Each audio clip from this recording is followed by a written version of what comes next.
Oh, ID number. 2010, 10, 40, 10. Mga trong offense mo na to ah. Nakalimutan ko po yun, nagmamadali po. Huwag mo na sa labas, hintay ang instruction.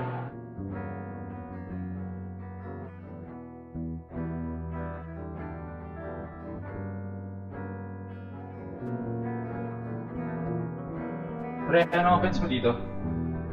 Wala, wala ng ID. Mga itong message na. Oh, pareho lang pala. Ano kayong papagawa sa atin dito? Ayun, sabi ni Jude, makakanda daw sa stage. Yung sa may quadrangle. Kakanta? Oo, pre. Ewan ko ba sa kanila? Parang may binubog tayo kung makapag-disciplinary action. Ang okay naman nila. Nakaiwan ko lang yung ID ko dahil nagmamadali ako, kakanta ka agad. OA talaga. Para bang nagnakaw tayo. Hindi ako kakanta ah. Bahala sila.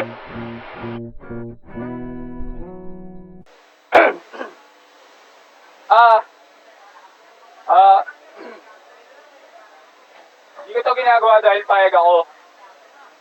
O dahil sa may masama kami nagawa bilang sa estudyante. Napagilibangan lang kami ng mga mayabang at walang magawang official ng school na to. Hindi sa atin ang problema eh. Sa kanila. Doon! Kaya na natin, tapusin na natin. Bayang haligi na ang ating kalinangan, talino at asal sa mahal na paaral ay nasubukan. Magyayamanin, ikararangal, mabuhay, mabuhay paaral, pilit kami sa'yo.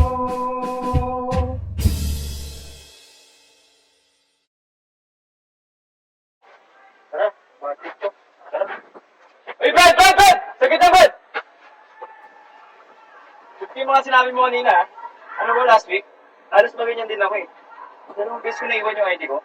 Bad trip. Ewan ko ba? Tama ba na sa ating ibaling yung mga kalokohan nila? Ano mo ba? Pinakitaan pa nila ako ng librong something na nagpapakita ng mga rules nila. Ang labo, di ba? Okay, segment agad tayo dyan eh. Teka, gusto mo tumambay muna sa tambayan? Malapit lang, kasama tong dalawang din. Ba, wala din ako. Tara!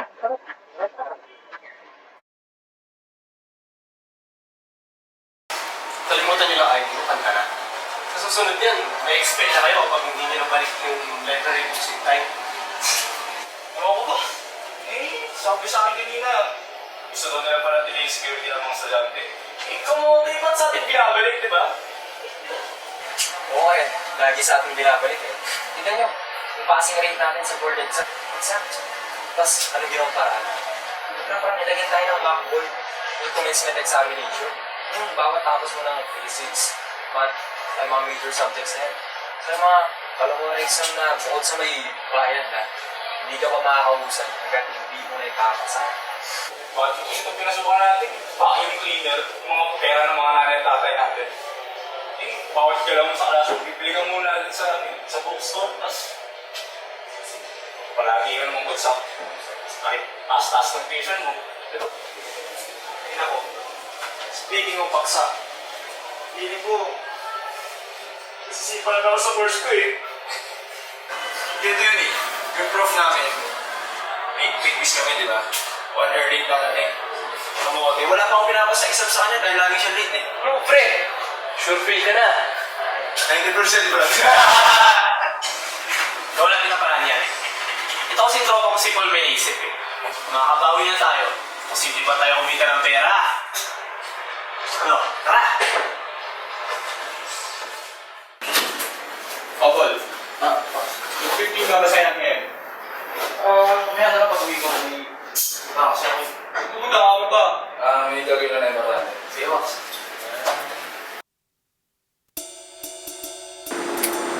sir. I'm from IT department po. May install na po ako sa system. Teka, lunchtime na eh. Lunch break namin. Okay lang sir. Ako na lang po bahala.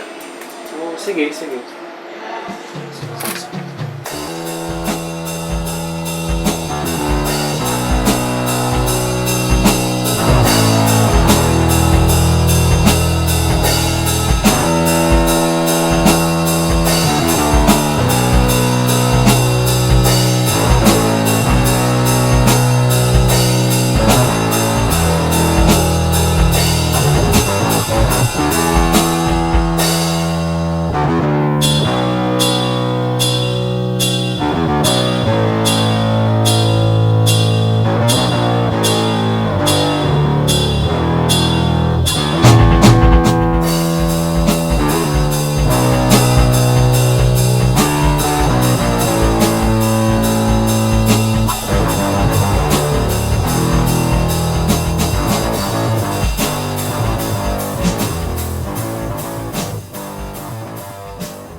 Yes!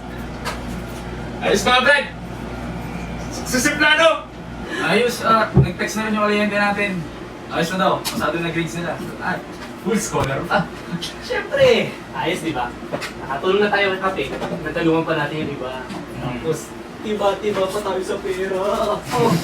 Ayos yan. Hindi kung palagi ba naman ganito, Eddie? Brad. Relax lang. Panigurado mahuli tayo niyan eh. Pero, may plano ako. Mas malupit to. Paniguradong malaki kita dun. At iiyak tong school natin. Naalala mo na ba yung nangyari mo nito? Kaya mo nang ikwento sa akin. Gising na lang ako ng... Hindi na ako makagalaw. Kahit yung ulo, kahit yung kamay ko, kahit yung paa ko, hindi ko makagalaw. Sabi nila, 3 araw lang ako doon. Pero parang... Yerno! Parang ilang taon dumating, isip ko lahat. Nanay ko, tatay ko, gutom na gutom at uhaw na uhaw at pagod na pagod ako. Akala ko talaga doon ako mamatay. Bawat patak ng tubig, parang isang bala ng baril sa noo ko. Kaya sigaw na lang ako ng sigaw. Nagulat nga ako na may kumusap sa akin. Yun na si Dex. Tapos doon talaga kami naging magtropa. Tambay lagi, usap lagi. Parehas na parehas kami ng trip eh. Pati yung mga reklamo namin sa school, parehas. Yun nga lang, medyo outspoken talaga siya.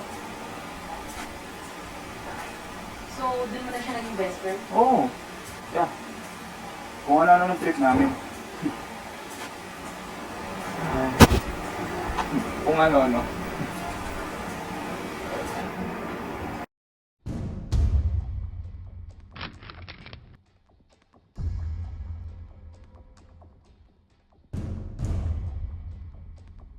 So ano bang ginagawa ni Bert dito? Ito yung first part ng plano natin. Dito ko si Bert. Ina-hack na ngayon ng main connection ng computer ng school ko. Pagkatapos niya, full control na tayo. Pwede na tayong magbaksa. Pwede rin tayong magpasa ng mga security. Ang isa pong maganda dyan, actually natin sa security system. Tsaka yung mga finances ng school na to. Pwede na tayo mag-enroll. Tsaka pwede na natin ma-refund yung mga enrollment fees natin noong nakaraan. Bert, bisa mo!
Okay, ikap tayo ng mangyayari bukas.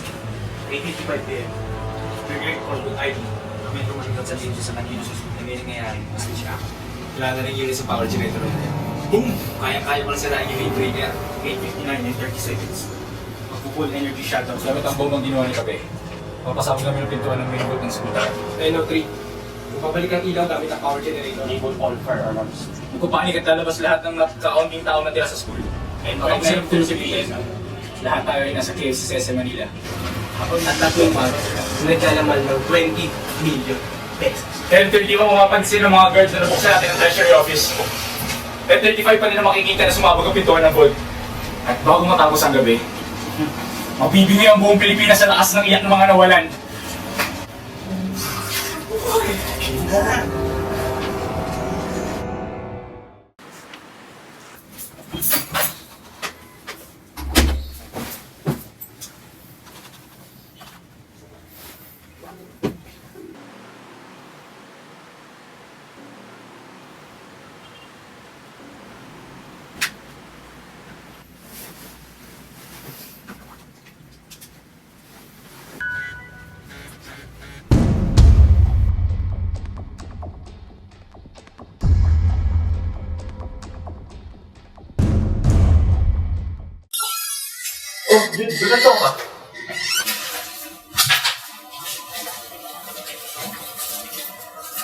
Nandito na siya. Oh, sino? Dude, sino to? Ano yung ginagawa nito dito? Agent Destusoy. Secret Agent. Republika ng Pilipinas. Dude, sino to? Ano ibig sabihin nito? Sino ka ba? Ligtas na lang sa sarili niya. Umalis na ka dito?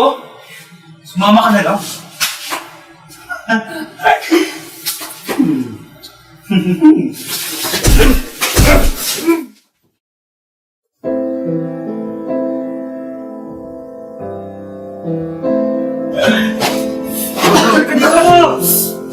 Oh! Ha?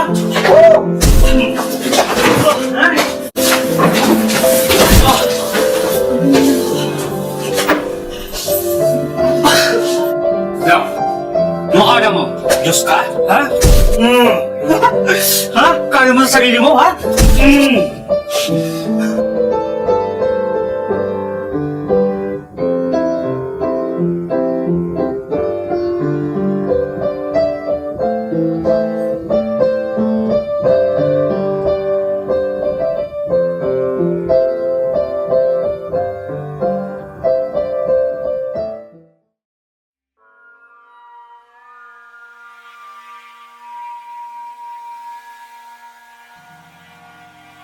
Eh, ba't nyo ba naman nanakawan ng school? Naiibang na ba kayo?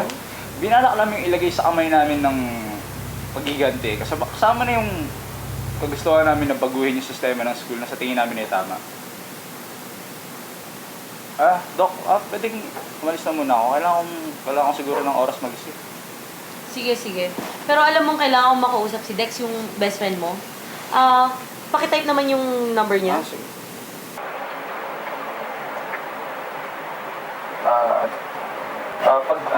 Pag tinawagan mo siya, baka hindi siya sumagot kasi baka nag-iba na ng SIM. Tinatawagan ko siya, puro dahil ito naririnig ko. Hayaan mo na, subukan ko pa din. Sige, Doc. Sige. Oh, nagre-ring naman ah.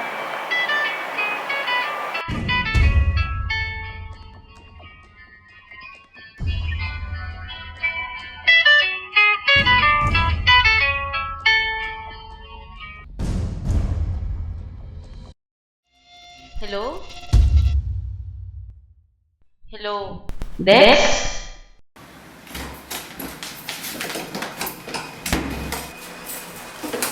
Wax! Wax! Wax! Wax!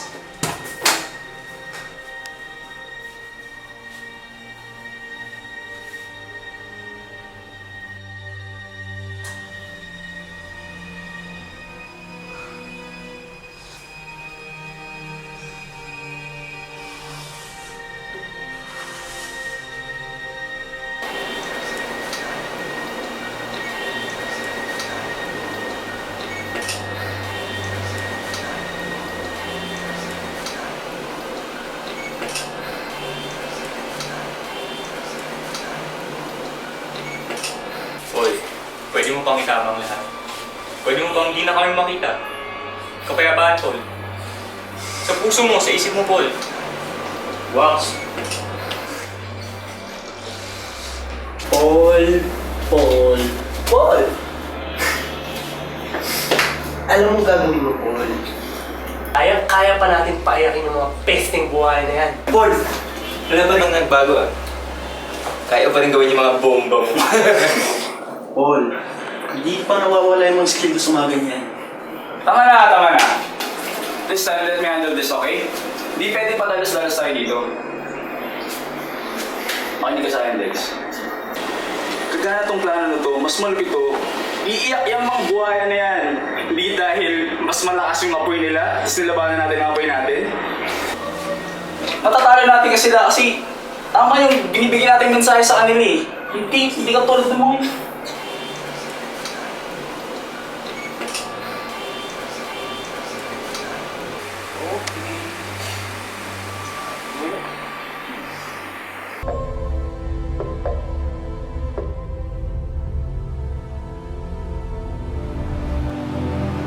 Pare na pasasalamat ko sa'yo. Pero bago yun, sana mapatawad ka ako. That was the spur of the moment. Hindi ko naman talaga sinasadya yung ginawa ko eh. Hindi ko naman talaga sinasadyang kahirapan yung presidente ng school kanina. Hindi naman niya magigits na nakakahilo lang yung pinamig ko sa kanya, saka sa mga guards niya, saka sa mga staff niya. So, wala naman makinig siya sa akin. Tinamuha ko lang naman sa kanya yung mga pagkakamali niya. At sana talaga makinig niya siya sa akin.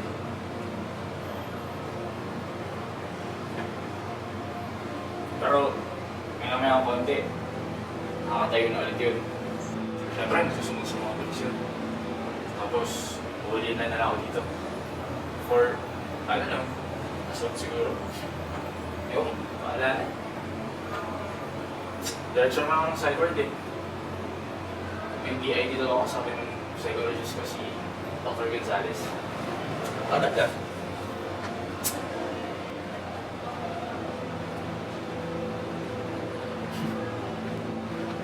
Parable of the Lost Sheep. Sana mapatawad mo na ako, Ruben. Lahat ng ginawa ko, ewan. Ako na. Hindi ko alam kung tama ako o mali. Basta sigurado ako, kaya pa na ako. I can go back to my shepherd.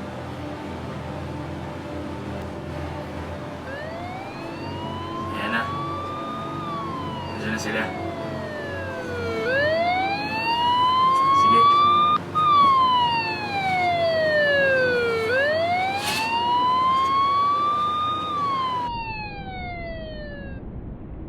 Nang gawin natin ang mga bagay na akala natin ay tama, sa ating sariling paningin, hindi sa batayan ng matuwid. Pilit lang natin tinatakpan ng mga sugat na hindi naman gumagaling. Lubos tayong pinagpala. Meron tayong babalikan kahit pag gaano kalayo ang narating natin sa ating pagkawala. Pag nahanap na niya ang mga nawala, ipapasan niya ito sa kanyang mga balikat na may kagalakan. Pagkatapos ay tatawagin niya ang mga kapitbahay, yayayain niya makagalak sa kanya. Makigalak sapagkat tagpuan ang mga nawawalang tupa. Sa tingin ko, kailangan nating malaman yung tunay na tama, yung katotohanan. At ibase, lahat ng bagay sa katotohanan, lahat. Kahit sa pag-aaral, sa simpleng pagpasok na lang sa school. Who knows? Malay mo, nagising ka na lang bigla. Panaginip lang pala lahat. Yung kausap mo, yung lagi mong ka-text, yung katabi mo. Malay mo, imagination mo lang pala.